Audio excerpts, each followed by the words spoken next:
Sir, आप जब jail से निकले और पहला जो आपने भाषण दिया, अपने लिए आपने शब्द इस्तेमाल किया आज़ाद मनी से सो दिया, तो अगर हम देखें कि जेल की जो यात्रा रही, आपके जेल का जो सफर रहा, आपको लगता है कि वो गुलामी से तुलना की जा सकती है उसकी, या ऐसा सच में हालत थे ऐसे? नहीं, देखिए, जेल में जो बंद है वो अपनी मर्जी का मालिक तो है ही नहीं, और इसीलिए स्वतंत्रता की कीमत है। इसीलिए हमने अंग्रेजों से भी लड़ाई लड़ी थी कि देश के लोग अपनी मर्जी से जिएंगे, अपनी मर्जी से काम करेंगे। इसीलिए कॉन्स्टिट्यूशन में लिखा हुआ है कि right to life and liberty. लेकिन वो right to life and liberty को ही कर्टेल करके किसी को जेल में रखा जाता है, कम से कम जब तक वो अंडर ट्रायल है, जब तक उसके ऊपर कोई आरोप सिद्ध नहीं हुए हैं।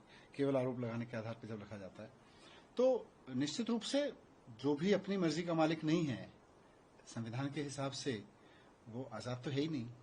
और जैसे ही संविधान के हिसाब से उस व्यक्ति को बेल मिलती है, वो आज़ाद होता है।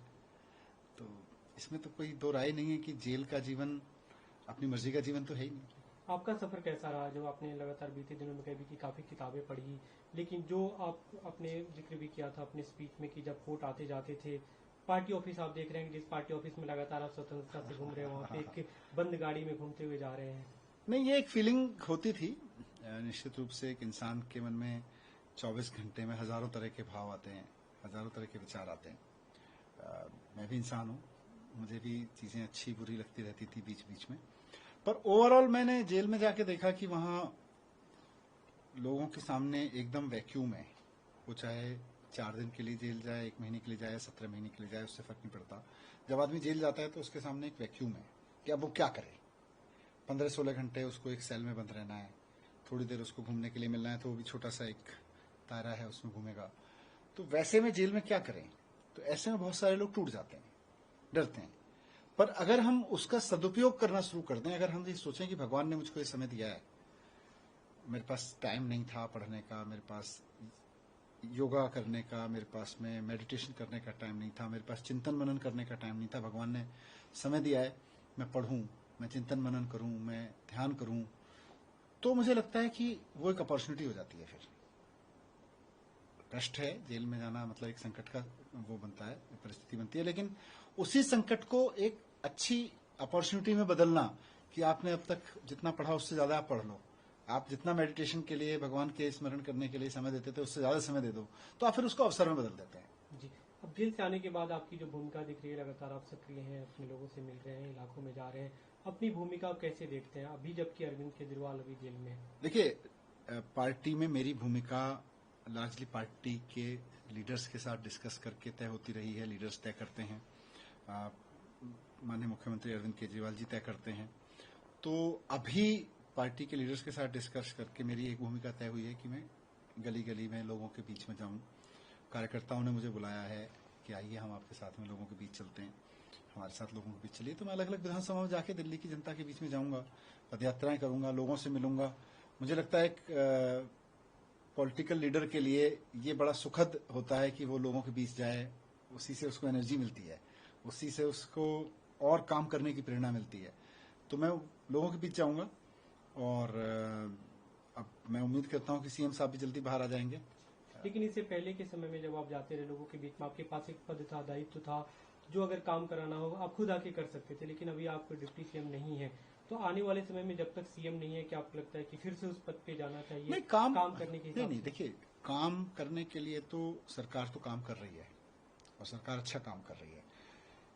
मुझे नहीं लगता कि लोगों के बीच में जाने के लिए पद चाहिए, लोगों के बीच में जाने के लिए लोगों से प्रेम चाहिए। और मैं कह सकता हूं कि पिछले 17 महीने में मेरे हृदय में, मेरे मन में और प्रेम बढ़ा है अपने दिल्ली के लोगों के प्रति, देश के लोगों के प्रति। तो लोगों के बीच में जाने के लिए तो केवल और केवल प्रेम का रिश्ता चाहिए। कोई पद के रिश्ते से लोग नहीं मिलते, प्रेम के रिश्ते से मिलते हैं, और वो प्रेम है और वो बढ़ा है। आप चाहते हैं फिर से वो जिम्मेदारी संभालना? नहीं नहीं, मेरी कोई ऐसी चाहत नहीं है, मेरी कोई चाहत नहीं है कि मैं सरकार में रहूं, मेरी कोई ऐसी चाहत नहीं है मैं किसी पद पे रहूं। मेरी एक ही चाहत है कि दिल्ली के लोगों को अच्छी शिक्षा मिले, दिल्ली के बच्चों को अच्छे स्कूल मिले पढ़ने के लिए, उन्हें अच्छे अस्पताल मिले, लोगों को बिजली के बिल जो जीरो आ रहे हैं केजरीवाल जी की वजह से, वो बिल आगे आते रहें जीरो। मोहल्ला क्लिनिकों में इलाज होता रहे, जो अस्पताल बने हैं, पब्लिक ट्रांसपोर्ट जो सुधरा है पिछले कुछ वर्षों में, उसमें और सुधार आता रहे। तो ये सारी मेरी इच्छाओं के उसमें है। इस इच्छा को पूरा करने के लिए चुनाव भी लड़ना जरूरी है, तो मैं चुनाव लड़ूंगा भी, पार्टी को भी लड़वाने के लिए जो भूमिका होगी वो भी करूंगा। जी, लेकिन गवर्नेंस के इशू पे देखें तो दिल्ली सरकार के काम बीते लंबे समय से कई सारे प्रोजेक्ट अटके पड़े हैं।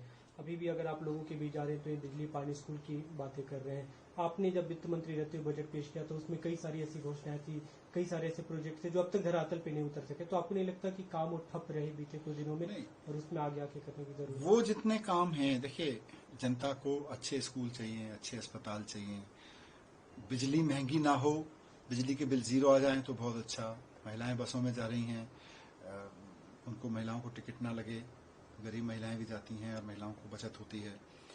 पब्लिक ट्रांसपोर्ट उनको अच्छी मिल रही है। ये लोग हॉस्पिटल में जाते हैं, मोहल्ला क्लिनिक में करोड़ों लोगों को इलाज मिल रहा है अच्छा। तो लोगों के ये काम हो रहे हैं और हम उस दिशा में काम कर रहे हैं, हमारी सरकार उस दिशा में काम कर रही है।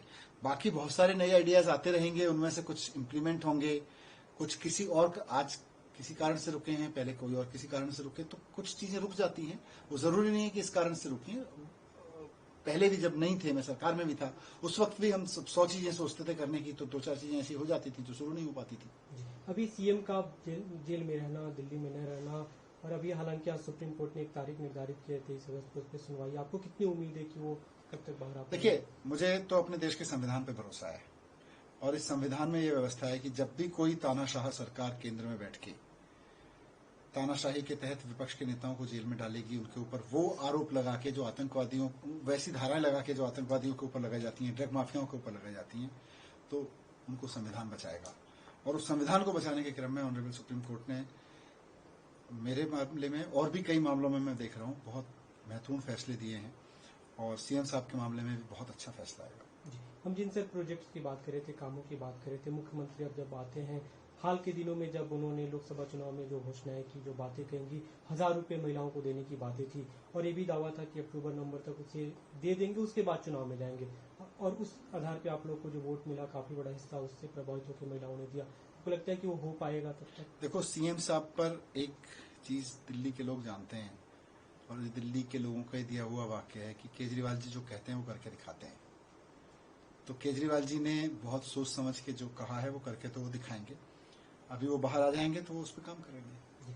आपके केस की अगर हम बात करते हैं तो इससे पहले जब सुप्रीम कोर्ट ने जब बेल डिनाई किया था, उस समय कुछ अमाउंट की बात की थी कि 300 कुछ करोड़ रुपए इसका हो सकता है कि कुछ लेन देन हुआ हो। बीजेपी उसी को लेकर सवाल भी खड़े करते थे कि आपको जो बेल मिला, आप लोग जश्न मना रहे हैं कि बरी तो हो गए, लेकिन केस तो खत्म नहीं हुआ, अभी भी केस तो बना हुआ है। बीजेपी दुखी है कि उनकी साजिशें सारी ये थी कि किसी तरह से इनको दिल्ली के विधानसभा चुनाव तक अंदर रख लो।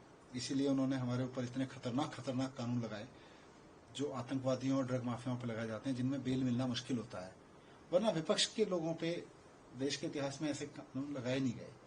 अब वो विपक्ष के ऊपर, पत्रकारों के ऊपर, व्यापारियों के ऊपर वो कानून लगा रहे हैं, वो धाराएं लगा रहे हैं जो आतंकवादियों और ड्रग माफियाओं पर लगाई जाती हैं। तो मेरे मामले में भी बीजेपी दुखी है। उनका दुख और बढ़ने वाला है जब सीएम साहब भी बाहर आ जाएंगे। लेकिन आपको उम्मीद है कि ये केस खत्म होगा? या हाँ, इस केस में क्योंकि कुछ है ही नहीं, तो अब मैं, क्योंकि ट्रायल इसका चलेगा, अभी मामला अदालत में रहेगा, तो मैं ट्रायल वाले क्वेश्चंस का यहाँ आंसर नहीं देना चाहूंगा, क्योंकि ट्रायल के वाले क्वेश्चंस में ट्रायल में आंसर दूंगा। लेकिन इतना जरूर मेरा पूरा भरोसा है कि जब कुछ गलत किया ही नहीं तो मुझे डरना भी नहीं है। पार्टी की अगर हम बात करते हैं, बीते दिनों में जब आप भी नहीं थे, सीएम भी नहीं थे, सुनीता केजरीवाल ने एक तरह से जो भी सीएम के मैसेज को कन्वे करने की कोशिश की, आगामी दिनों में उनकी क्या भूमिका देखते हैं? देखो, सुनीता भाभी ने एक बहुत शानदार भूमिका पार्टी में निभाई।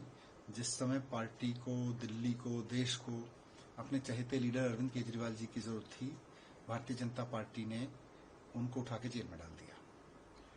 उस चहेते लीडर की आवाज को उनकी पत्नी ने बहुत कॉन्फिडेंस के साथ, बहुत अच्छे तरीके से जनता तक पहुंचाया। ये भूमिका एक फाइटर की पत्नी की तरह से उन्होंने निभाई और हम सब कार्यकर्ताओं को, हम सब लोगों को, मैं जेल में देखता था तो मुझे बहुत गर्व होता था। तो मुझे लगता है जब सीएम साहब बाहर आ जाएंगे तो उसके बाद उस भूमिका की शायद आवश्यकता नहीं पड़ेगी। उसके बाद में वो उससे पहले भी बहुत महत्वपूर्ण भूमिकाएं निभाती रही हैं, वो निभाएंगी। जी, आपकी अगर हम बात करें, आपने पटपड़गढ़ से चुनाव लड़ा, वहां से जीते, और जब जेल में रहे तब भी खबरें आती रही कि वहाँ के डेवलपमेंट के लिए आपने फंड इशू किया, अभी भी लोगों से मिले। अगला चुनाव भी आप पटपड़गढ़ से लड़ने जा रहे हैं? हाँ, इसमें क्या सवाल है। एक अंतिम सवाल सर, अभी आपने लगातार कहा है कि पार्टी अटूट रही जब आप लोग जेल में थे, लेकिन इस दौरान आपके एक मंत्री भी छोड़ के चले गए, एक विधायक भी कई गए, कुछ पार्षद भी गए, तो आपको लगता है कि कहीं ना कहीं असंतोष की भावना? नहीं, बल्कि देखो, हमने ये देखा है कि छोटे से संकट में ना, अलग अलग राज्यों में हमने देखा अलग अलग पार्टियों का, कि छोटे से संकट में लोग पार्टी छोड़ के भाग जाते हैं, टूट जाती हैं पार्टियां, उनकी चलती हुई सरकारें गिर जाती हैं। हमारी पार्टी की एकजुटता की मिसाल है कि यार इनके लीडर्स को एक एक करके जेल में डालते चले गए, उसके बावजूद ना तो पार्टी टूटी, ना सरकार टूटी, ना सरकार के काम रुके, बल्कि पार्टी और एकजुट होकर, पार्टी के लीडर्स, पार्टी के एमपीज, एमएलएज, पार्टी के काउंसलर्स, पार्टी के कार्यकर्ता एकदम और मजबूत मुट्ठी की तरह इकट्ठे होकर, जोर से मजबूत होकर निकले हैं।